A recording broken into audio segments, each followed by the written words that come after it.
People, Deluded, I'm back again. Now, admittedly, people, I finally accepted the result now, innit? We drew 2-2, sorry, against Palace. It is what it is. We lost to Sheffield. We got away with it in Europa League. It is what it is. We've got Liverpool in the Europa League on Thursday, but that's for another, Wednesday, but that's for another video. Now, a lot is being made of creativity. There's a problem with creativity in the team. If I remove these wingers for a sec, people, the midfield, there's a problem. Personnel, there's not really a creative midfielder in the man that normally play in the pivot, which is Guendouzi, XHAKA, Torreira. It would be Ceballos for me, and we'll get on to that. But there's a lack of creativity. Receiving the ball off the centre halves, they don't through not being able to, and there being a lack of movement and coaching. We know passing, movement, offensively, it's not quite there at Arsenal, innit?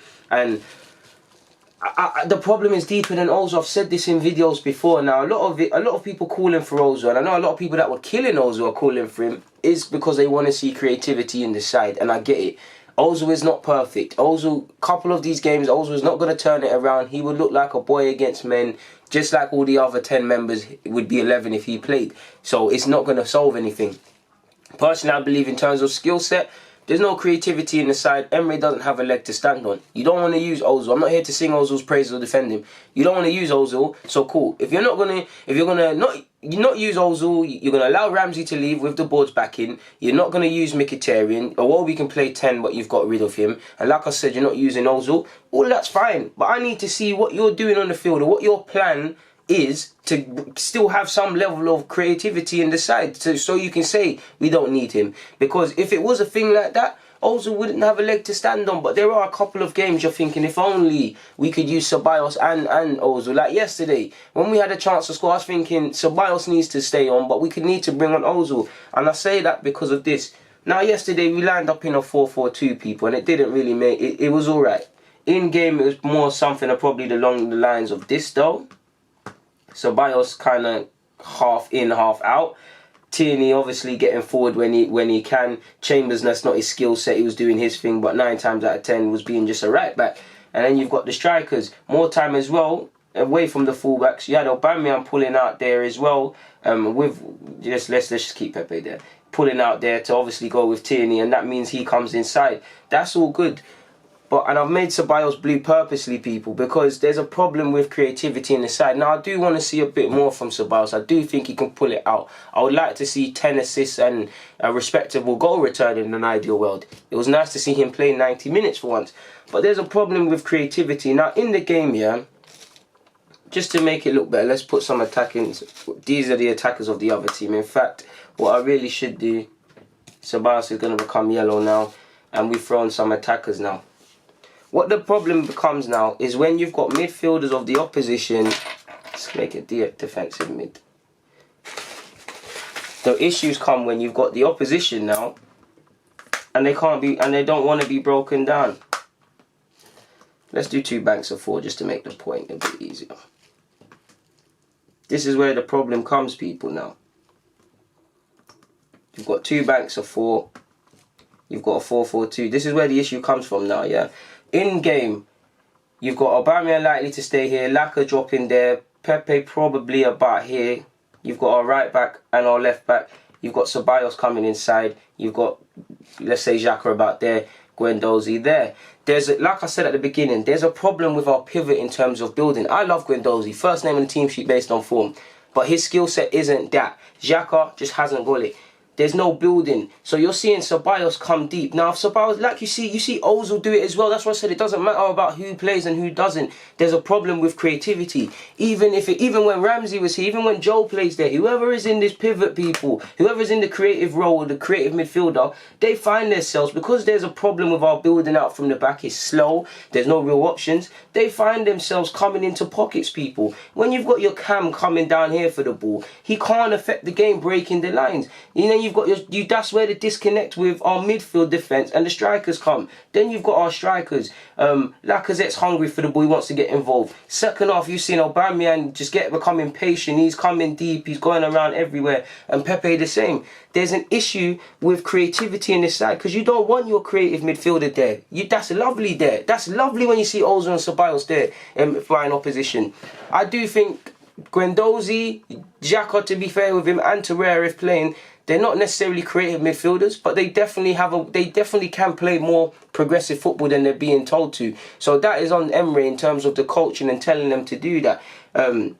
Because you want them deep. That's why, to a degree, you could almost make the case of playing Ozil and Ceballos, because at least that's the front three, right? We did 4-4-2, so let's put it back because I've made a mess of this. But you got the point in terms of the positioning. But let's go make it back to a 4-4-2 now, yeah, people. Remember, you had him in that role, yeah. Let's just say I don't necessarily agree with Ceballos and Ozil, because you do lose a bit of steel. I think you'd have to get Torreira in there. Guendouzi deserves to start. So what would you do with the midfield? So it looks like to fit people in. Obviously, man are off the left, but let's just say Ozil is here.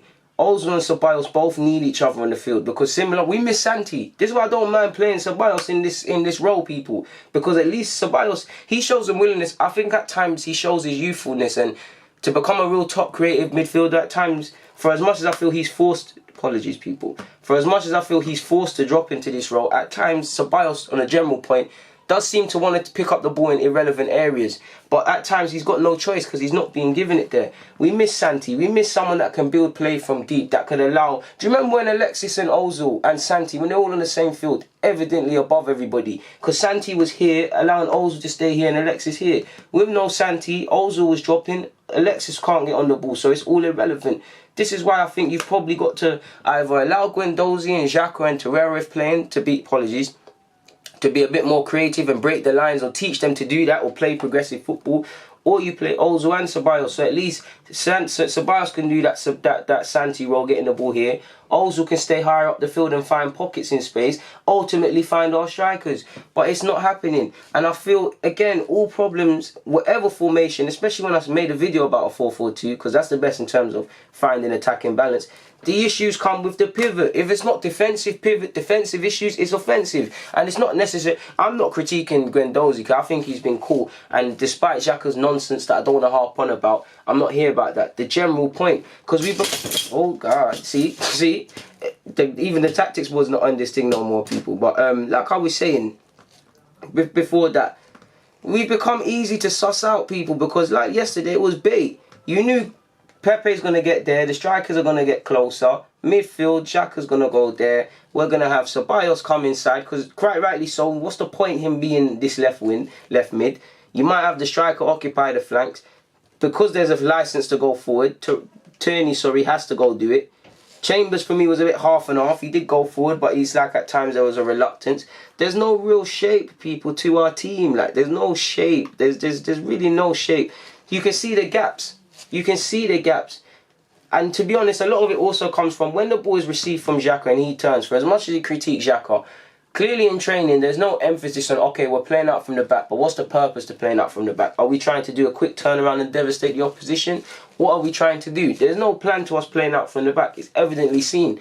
It's evidently seen, and it comes back to having an attacking sort of philosophy, or just any philosophy in general, which has been absent at this club, to be honest, to be completely honest with you people.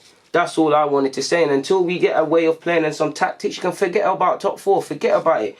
Forget about it. Emery's been in 15 months now, and he's chopped and changed, and ultimately all the problems lie with him, away from the obvious. He has been here now. He's had time now. There's no time, and we're not seeing anything.